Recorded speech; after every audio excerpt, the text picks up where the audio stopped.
The British National Radio Sound Preservation and Archival Society are proud to present a remastered instalment of the classic 1950s classic serial, Upright, the remarkable story of a Victorian gentleman, based on the novel by Gravelly Stoats and adapted to a standard sufficient to avoid copyright infringement by Valmere Lake.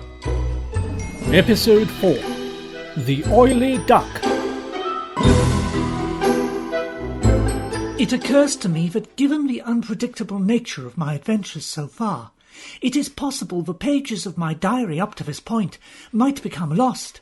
Therefore, I shall begin again. So if the first 257 pages are lost, it shall not matter. This is the story of my life, and whether it shall be of interest to anyone other than I cannot say. But I have used half of my pencil already. If I begin again, I will use another half, and then I shall only have half left. I must content myself but with a brief summary.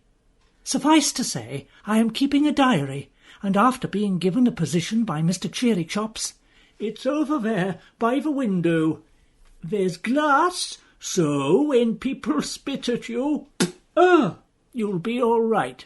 You might want to shut the window, though."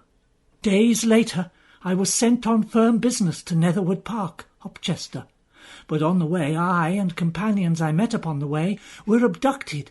Then, briefly, I was hit upon the head and recline upon the rough wooden floor in semi-consciousness. "I got him, Captain, I got him." "That's not him." "But I got him." "That's not him." "But who is this imbecile?" "This is my captain, Captain Cutlass, the fiercest pirate to ever sail the seven seas." "I know that. I was talking to him." "This is my second mate, Bill Barnacle. I don't have a first mate. It gives him something to aspire to. I sent you to look for Whippet."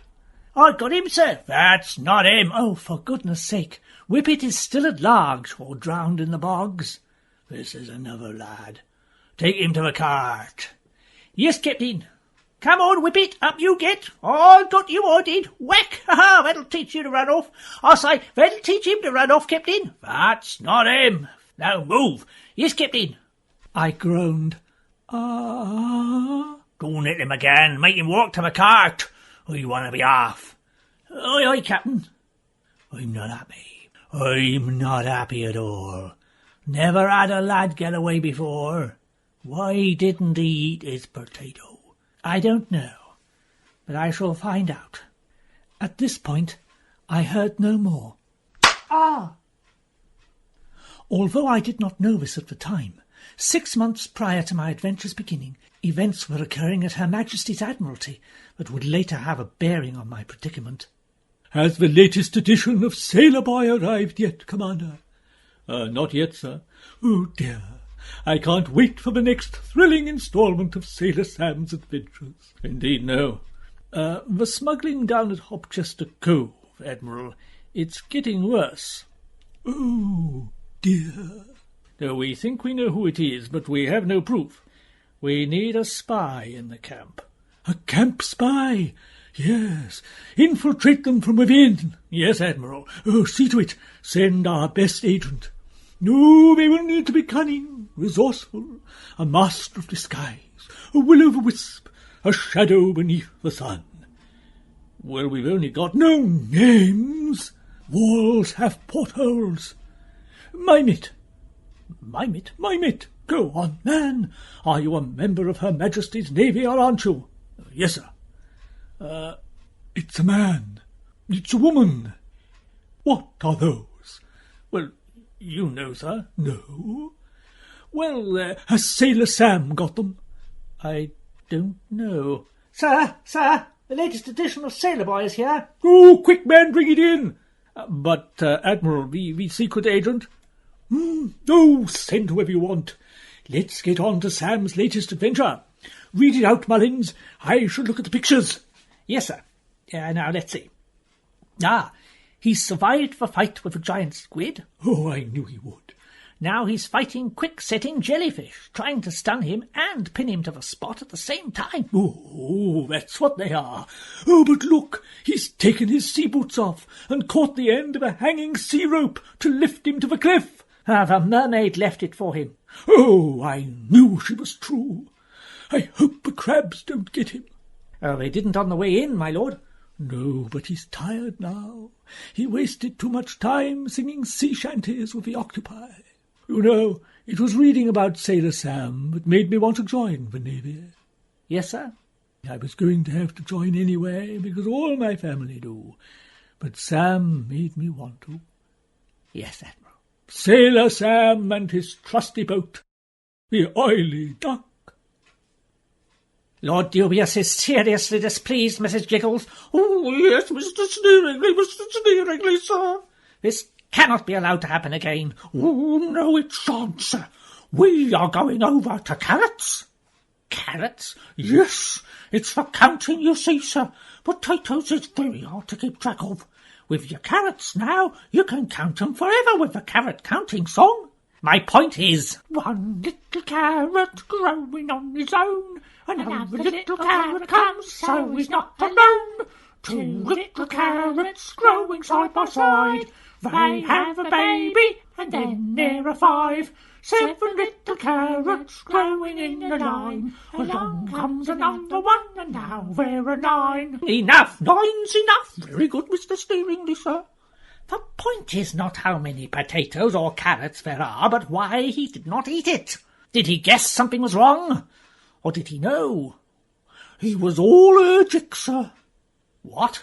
Allergic to potatoes he was, I remember him saying. Why didn't you tell me before? I didn't know what Murphy was on about, sir. I think it's about then we lost count, isn't it, Mary? Yes, Mrs. Jiggles. I'm ever so glad we're off potatoes now. Carrots is so much easier. That'll do, girl.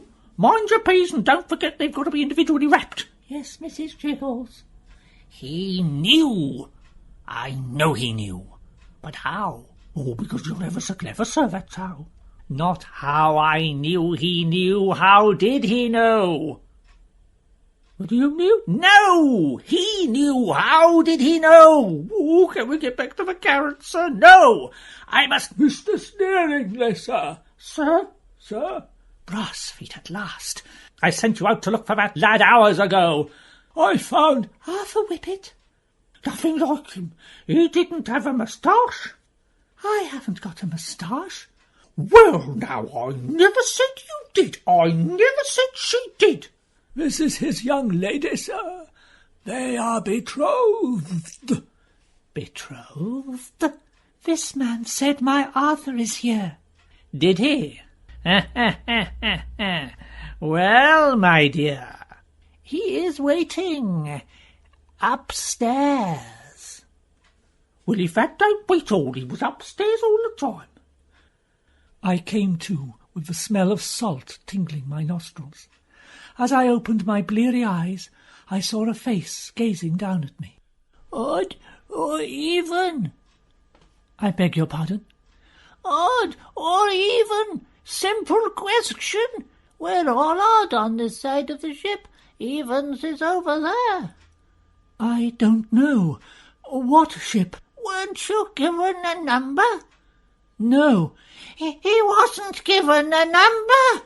Who cares? We're all in the same boat. Ship! It's a ship, and it does matter. Rules and regulations, or we'll have anarchy. Do you want anarchy? Don't mind. It'll make a change. I'm number 58. You better be number 59. An oar was thrust into my hand, and somewhere a whip cracked. I looked around me at my fellow companions in bondage. Many looked respectable chaps, almost gentlemen, and most were around my age, except the man next to me, who was distinctly old. I thought you said you were odd. I am odd. But 58 is an even number, surely? It is not. I considered a moment. It is? Well, you tell me what half of it is then, eh? Go on, go on. I considered a moment. Well? I'm working it out, sir. It is a tricky calculation. My skills are writing, not arithmetic. It's 29. Don't help him. Well, we'll be here all day otherwise. 29. And you tell me, is 29 an odd number? I considered a moment. Yes. Well, then, an odd number can't be half an even number, can it? It stands to reason, and an even number will always be half another even number. I felt sure this is not right, but without pen and paper, my diary was out of reach in my pocket because my hands are chained to the oars, I could not be certain. I shouldn't be here. I work for Cheery Chops and Slapface. There will be trouble when they hear of this. Everybody started to laugh. We all worked for them. We were duped, sir. All of us. You'll be here for the rest of your life. But that's ages. Not necessarily. I turned to my aged companion in oars. Were you an employee of Cheery Chops and Slapface? The decrepit next to me fixed his 2 beady eyes upon mine, and his mouth broke into a grin of broken teeth. Employee, I am Mr. Slapface, and one day I shall escape and take my revenge on the duplicitous viper who cheated me and sent me to this dreadful place. Before I could ask him who this might be, a man with a whip came round again, and I was forced to commence rowing to...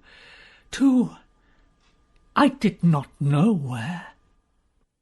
Meanwhile, several weeks ago, at the Admiralty, in London... I've selected you for this assignment. The Admiral is counting on you to bring the smugglers to justice. It's dangerous. You may not get back alive. You may not get back at all. Your code name. Now make sure you only use the code name. Your code name will be... Yes, the Admiral will like this. The Oily Duck. Good luck, Oily Duck. You have been listening to The Oily Duck, being episode 4 of Upright, the remarkable story of a Victorian gentleman, adapted by Valmere Lake from the novel by Gravelly Stoats. Next week, episode 5, Wild Horses.